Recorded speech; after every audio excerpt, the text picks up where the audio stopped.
We stand moments before Ne'ilah. We approach Mincha. The Torah comes out of the Aron Kodesh, and the Baal Kodesh starts laning about licentiousness, frivolity, lasciviousness, forbidden relationships, things that are so beyond the scope of the day. We are so distanced from that. We have done full tshuva. We have no shaykhs to that type of behavior. Why are we laning about this type of behavior? And the answer is that the holiest person, the Yetzer Hara, goes after. And that's when they try to get you. When you're at your holiest place, that's when the Yetzer Hara goes after you. And that's why we have to hear this Kriyas HaTorah. We have to be mechuzik. When the Yetzer Hara comes after you, that means you are something holy and he wants to get you.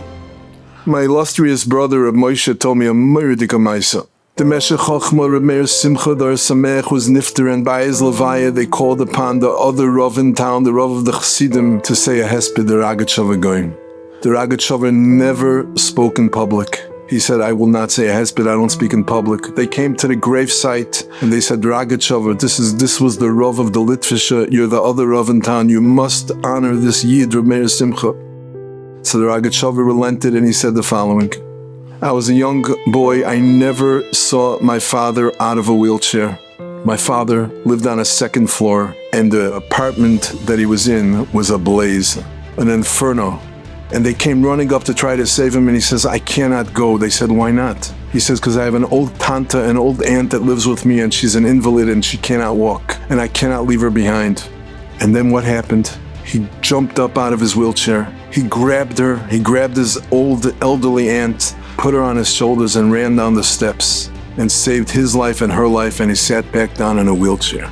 Said the Ragat Shover by gravesite, how is it possible that somebody who could never move his legs was able to jump up and not only carry his own weight, carry his tanta, and save themselves? He says, when es brennt a fire, can man alles tun.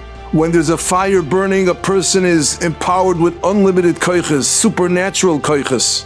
Said the Ragat Shover Rabbi Meir Simcha's fire for Torah is so beyond that he was able to do and accomplish what he did because he always saw a fire in front of himself.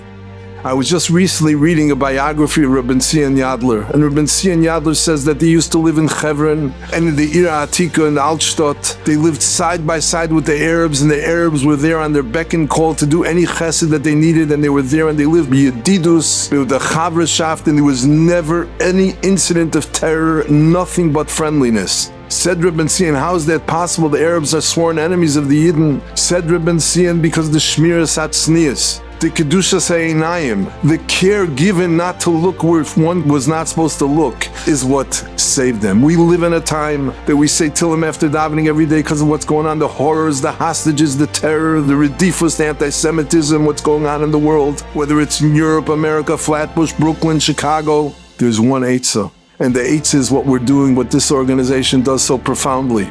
Shmiras Ha'einayim, that is the way to win the battle, and that's the way to win over the Arabs, and there's no other way. Zalmer Zeiche sein that there should be Shalom and a good gebencht Jahr.